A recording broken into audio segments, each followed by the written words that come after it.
SSC ও সমমানের পরীক্ষায় 15 বছরের ইতিহাসে সবচেয়ে খারাপ ফলাফল হয়েছে এবার। 2010 সালের পর পাশের হার এত কম হয়নি আর কোনো বছর। আন্তঃশিক্ষা বোর্ড বলছে এবার শিক্ষার্থীরা যেভাবে লিখেছে সেভাবেই মূল্যায়ন করা হয়েছে। আর জুলাই বিপ্লবের প্রভাব সহ নানা কারণে ফলাফলে এই ধস বলে মনে করেন শিক্ষা গবেষকরা। পরীক্ষা ও মূল্যায়ন পদ্ধতি নিয়ে ভাবারও তাগিদ তাদের।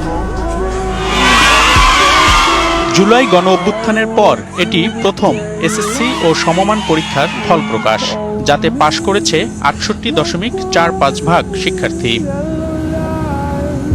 এবার মোট পরীক্ষার্থী ছিল 19,04,086 জন, যার মধ্যে 6,06,60 জন পরীক্ষার্থী ফেল করেছে। পর্যালোচনায় দেখা গেছে গত 15 বছরের মধ্যে এবারই সবচেয়ে খারাপ ফল। এর আগে 2009 সালের পর সবচেয়ে কম পাশের হার ছিল 2018 সালে 77.8%।